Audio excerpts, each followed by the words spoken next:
What's good? Doing a little walkthrough.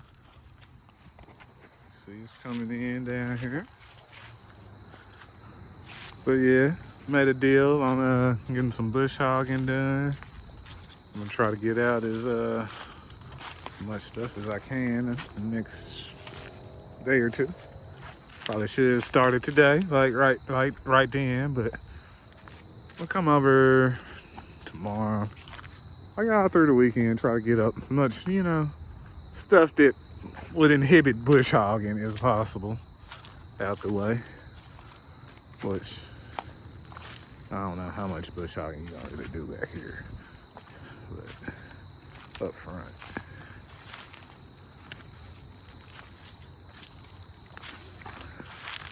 So yeah, rod done started coming in.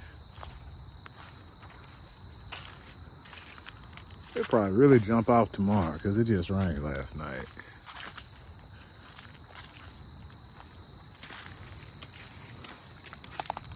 But yeah, that's pretty much what's next. Get a little bush hogging done.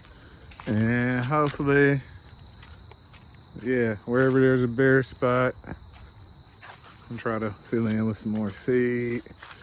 I don't know, I'm gonna try to avoid using any herbicides, but that aspen do the most.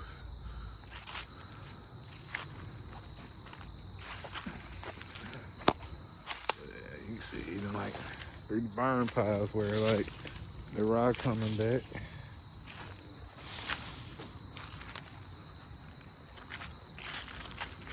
But not coming back, I just planted it. It ain't never been there. So yeah, it's coming all around. Putting some life back into the soil.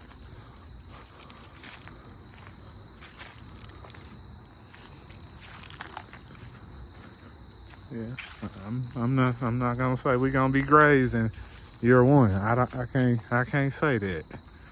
I can't say that. Maybe we gonna see how it goes. But yeah, you see, it's coming in.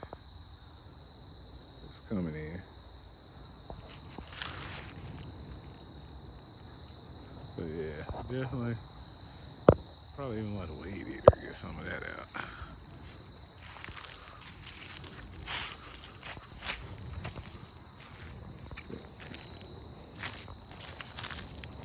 See? And well, it's like November 12th. See that life coming back into the soil. In a previous video, I talked about Ephesians 1:11. And Ephesians 1:11, it did speak to me on a personal level. Because sometimes you have like resentment and things that are throwing you off doing what you need to be doing. And you just looking at the situation like, huh? Like, yeah, I'm doing everything right. So what's the problem? But I think Ephesians 1:11 is like, it ain't always about you. Just keep doing what you doing. Because, you working for the kingdom of God.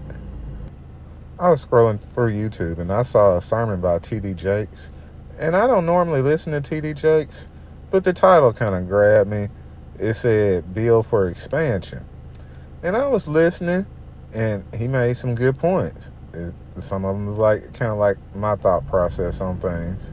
But then, I had to look at like, this is talking to me too. This is talking to me. Because he brought up 2 Kings chapter 3, and definitely go back and read 2 Kings for yourself. But I'm just gonna sum it up how I kind of see it.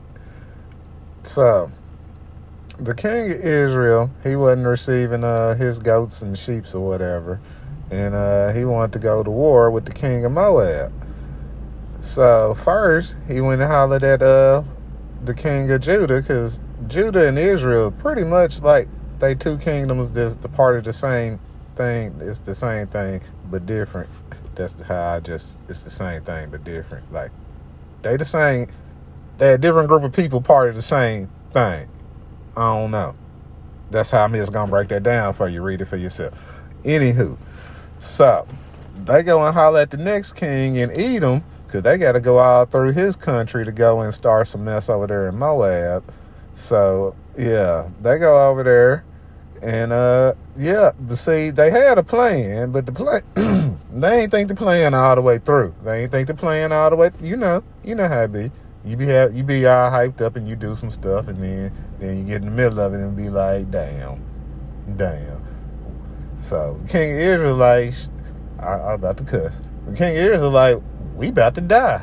Because we ain't got no water. We done brought all these folk out here. We done brought the cattle, and like we ain't got no water. We about to die in the middle of the desert. God just handed us to the king of Moab. But see, the king of Judah, he was like, yeah, I ain't just giving up. We ain't come out here to give up. That ain't what we came out here to do. We're the holy man. Like it's got to be a prophet around here. Go and send somebody to find a prophet. That's when they came up with Elijah. Elijah did a bunch of cold stuff. I was about to cuss again. But Elijah did some cold stuff. So they go and holler at Elijah. Elijah pretty much was like, yeah, I ain't even got nothing for old boy, but I'm going to deal with you because, the king of Judah here. But he was like, I don't really mess with, Israel because, basically, like, I don't help some of his mama a hoe type stuff because, like, his mama was Jezebel and they was doing the weird shit stuff.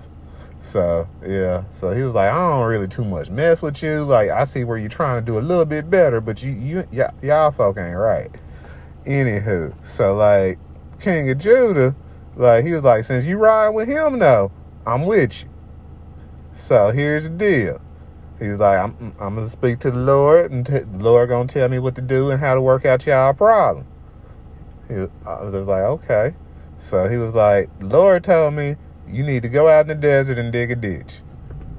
So I'm pretty sure everybody looking around Israel like, they didn't just say go and dig a ditch in the desert.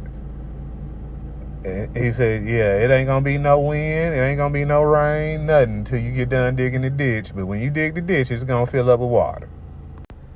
Then, just really to double down on the situation, it was like, you dig the ditch, you going to get the water, and I'm going to hand you the Moabites. I ain't going to say what all they did to the Moabites, because, like, that was kind of gangster. They did some gangster stuff, and we can't be doing that in 2021. And clearly, God had the power to get these folks some water just to get go. God knew they was going to need the water. But see, God was like, you got to prove it. You got to pass the test. You a king. You kings. So the king's about to be out here digging ditches. See, I kind of feel where they coming from with that. I'm an accountant. Like, I have a degree in finance. I don't be getting paid to be out here playing nature boy. Just to be for real. But that's part of the ditch that I got to dig. And pretty much what they're saying is, basically, God gonna put you in a hot, dry place with no water, and you gonna have to dig your way out. Like, the digging is for the expansion, cause something good gonna come out of it. And I don't know. Some people don't really. I don't know if they don't have faith or what. But I done had things like this happen to me more than one time in life. Like, some stuff get me down, and it just out of nowhere, like, it get better, but, like, you go through some stuff before it get better. So, when God told me dig a ditch, I was like T.I., like, expeditiously. I dug the ditch. But it was some distractions, some sabotage in the meantime, but I guess you gotta keep digging your ditch. But I like one good analogy that T.D. Jakes made. He said, people be praying to God, like, send me where you want me to be, and they ain't even got a passport. God might want you to be over in Ghana. God might want you to go to Belize. You ain't even got a passport. See, first you got to get in position and do what you need to do to go where God want to send you. Because God ain't even told you where he wants you to go. You just got to keep doing what it is he telling you to do to get to where you're trying to go. And I done flip-flop back and forth a couple times on what I want to do with this property. But then I look at these woodland garden pictures, and that'd be so easy to do. That would be easy to do with just what I got right now. But everybody doesn't have the faith to see how this can go to that. They can kind of see a little bit of this, but they don't see how it can go to that, and they don't see that or that. They don't see none of that till it's too late. Literally seconds before we got into this accident, I was telling somebody about how material things didn't matter. And God put that to the test. I didn't like where that person was staying and what was going on in the environment. I put this house up for sale to move them someplace better because I really only want the best for them. Before I got this house sold, they was disappeared and hadn't talked to me. But that worked out. With the profit, I could buy this cash. I'm not saying this to boast or brag.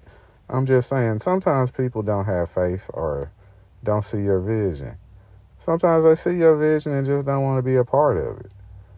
Either way, that's fine. But that doesn't stop you from doing what you're doing. The Lord sees what you're doing, and the Lord knows everybody's heart. And the Lord sees what you do with what you have. And the Lord sometimes blesses you with more. Sometimes the Lord separates you from people that you care about, and you feel some type of way about that. That's understandable. But everybody ain't meant to be on the next step because they didn't respect what was going on in the first step. And if you focus on where you sow your seeds and how you sow your seeds in life and having faith, digging your ditch and being a good steward of what you do have, God is going to prepare you for something better. The thing is, building for expansion, you don't have to just be finessing and angling on how you going to do that. You just got to follow God's plan. If you live by the principles, it'll all work out for you how it should work out.